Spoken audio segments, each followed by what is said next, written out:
So hello everyone, welcome to CLT MBBS। देखो, ये है नॉन कॉम्पिटिटिव एंटागोनिज्म। हमने कॉम्पिटिटिव एंटागोनिज्म इसके पार्ट 1 में अपन ने कवर कर लिया है। यहाँ पर हम देखेंगे non competitive antagonism. Video slow लग रहा हो तो थोड़ा फास्ट कर लेना। नोट्स के लिए मेरी टेलीग्राम चैनल की लिंक दे दी है मैंने डिस्क्रिप्शन में, वहाँ जाके देख लीजिए। ठीक है, हम स्टार्ट करते हैं नॉन कॉम्पिटिटिव एंटागोनिज्म। मैं थोड़ा सा रिवाइज करूँ क्या? थोड़ा सा चलो कर देता हूँ। कॉम्पिटिटिव एंटागोनिज्म क्या होता था कि जो ड्रग है वो सेम साइड पे लगता था एंटागोनिज्म के। ठीक है, बट नॉन कॉम्पिटिटिव एंटागोनिज्म में क्या होता है कि ये एलोस्टेरिक साइड पे लगता है, या फिर ये ऐसा इनहिबिट करता है एक ड्रग के इफेक्ट को कि जो उसका जो रिस्पॉन्स होने वाला है, जो मैकेनिज्म है, वो मैकेनिज्म को ब्लॉक कर देता है। तो दोनों प्रकार से क्या होता है कि एक ड्रग का जो है वो इफेक्ट कम हो जाता है और यहाँ पर एंटागोनिस्ट जीत जाता है। ठीक है, यही समझाने की बात करी है। तो नॉन कॉम्पिटिटिव एंटागोनिज्म क्या होता है कि this drug do not compete with the agonist at the same side, है ना। एगोनिस्ट से कंपटीशन हो रहा है बट सेम साइड पे नहीं होता है। कहाँ होता है? एलोस्टेरिक साइड या फिर डाउनस्ट्रीम प्रोसेस है। ऐसा क्यों मैं बोल रहा हूँ? ये दो प्रकार के होते हैं। क्यों? कहाँ पर? क्योंकि देखो, those drug which interfere with the down stream process, मतलब कि उस मैकेनिज्म को ब्लॉक करके इसका रिस्पॉन्स एगोनिस्ट का रिस्पॉन्स कम कर रहे हैं, या फिर those which act on the allosteric side, या फिर एलोस्टेरिक साइड पे एक्ट करके इस एगोनिस्ट का जो है रिस्पॉन्स कम कर रहे हैं। दोनों जगह पर रिस्पॉन्स क्या होने वाला है? कम होने वाला है। ठीक है, ये रिस्पॉन्स कम हो गया। एग्जाम्पल की बात करें, those drug which interfere with the down stream process में ये बोल सकते हैं कैल्शियम चैनल ब्रोकर जो क्या काम करते हैं, एंटागोनिस्ट होते हैं। और वो काम कैसे करते हैं? कैल्शियम चैनल को ब्लॉक करके और अपना इफेक्ट प्रोड्यूस करते हैं।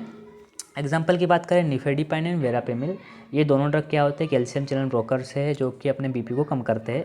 अब मैं बात करता हूँ, स्टार्ट करते हैं those drug which interfere with the down stream events. ठीक है,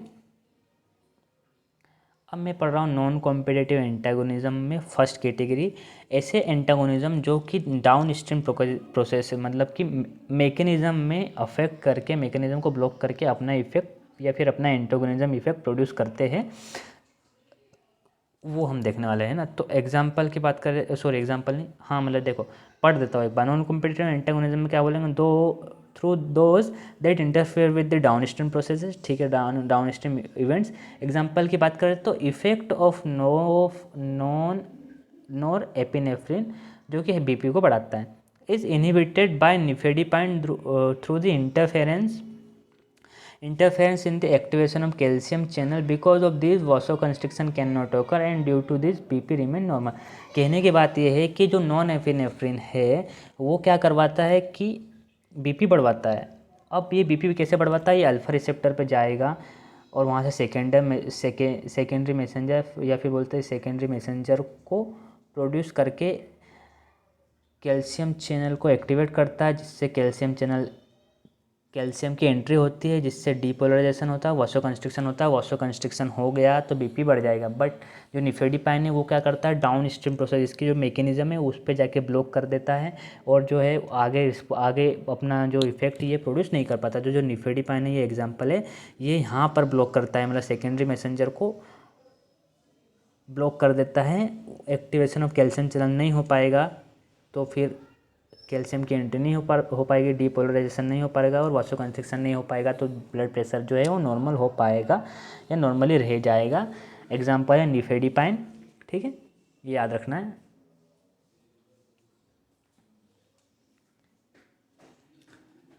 अब सुनना, इस पिक्चर में क्या बताया गया है, थोड़ा सा कॉन्सेप्ट बताया गया है, इसको आप एक्चुअली मैं पढ़ के बता देता हूँ फटाफट। कॉम्पिटिटिव एंटागोनिज्म क्या होता है कि ड्रग क्या है, स्पेसिफिक होते हैं कि भाई सेम साइड पे एक्ट करने वाले हैं। तो मतलब एक ड्रग के लिए, एक एगोनिस्ट के लिए एक जो ड्रग है वो जो एंटागोनिस्ट है वो स्पेसिफिक है कि भाई इस पे मैं लग जाऊंगा, इस पे। पर यहाँ पर जो होता है नॉन कॉम्पिटिटिव में ऐसा नहीं होता है। ऐसा क्यों? क्योंकि नॉन कॉम्पिटिटिव में तो एलोस्टेरिक साइट हो या फिर सेम मैकेनिज्म पे एक्ट करने हो, तो मैकेनिज्म को ब्लॉक तो एक नहीं 2-3 ड्रग हमारे को क्या कर सकते हैं? ब्लॉक कर सकते हैं। इसीलिए ये यहाँ पर ये नॉन स्पेसिफिक होता है। आगे पढ़ के बताता हूँ। Competitive antagonism drug are specific against one type of antagonist, ठीक है, but non competitive antagonist drug are non specific in action, क्योंकि as they can antagonise different agonist when their final downstream events are same. ऐसा मैं क्यों बोल रहा हूँ? क्योंकि देखो, दो ड्रग है हमारे पास, दोनों का जो फाइनल मैकेनिज्म वो सेम है, तो हम एक ही ड्रग से उस मैकेनिज्म को ब्लॉक कर सकते हैं। इसीलिए जो एक जो ड्रग है वो दोनों के लिए क्या हो गया, कर सकता है, ब्लॉकर बन सकता है ना, तो इसलिए ये नॉन स्पेसिफिक होता है। एग्जाम्पल की बात करें तो अब भी हमने देखा था कि नॉन एफिनेफ्रिन क्या करता है, अल्फा रिसेप्टर पे एक्ट करके सेकेंडरी मैसेंजर द्वारा क्या करवाता है, कैल्शियम चैनल का एक्टिवेशन करके एंट्री करवाता है, डीपोलराइजेशन होता है, वासोकंस्ट्रिक्शन होता है, जिससे बीपी बढ़ जाता है। ठीक है, वहीं एंजियोटेंसिन 2 भी मैकेनिज्म सेम है पर रिसेप्टर अलग है, मतलब एंजियोटेंसिन 1 रिसेप्टर पर जाके सेम मैकेनिज्म से सेम चीज़ करवाता है और बीपी बढ़वाता है। तो यदि हमने इस मैकेनिज्म को ब्लॉक कर दिया तो क्या हो जाएगा, दोनों का ड्रग का इफेक्ट क्या हो जाएगा, कम हो जाएगा, मतलब कि एंटागोनिज्म हमारा सक्सेसफुल हो जाएगा। तो जो कैल्शियम चैनल ब्लॉकर है वो यहाँ पर एक्ट करते हैं और इस आगे की इवेंट्स को रोक देते हैं, जिसके कारण इनका जो इफ़ेक्ट है वो क्या हो जाता है, कैंसिल हो जाता है। इसी को बोलते हैं हम, जो हमारी जो हेडिंग है क्या बोलते हैं, non competitive antagonism through the mechanism blocking. ठीक है, अब ये प्रेजोसिन क्या है, लोजार्टिन क्या है, ये अलग अलग है, मतलब ये कॉम्पिटिटिव है, स्पेसिफिक उन्हीं पर एक्ट करते हैं, बट जो कैल्शियम चैनल ब्लॉकर निफेडिपाइन है ये यहाँ पर एक्ट करके दोनों पर एक्ट कर सकते हैं।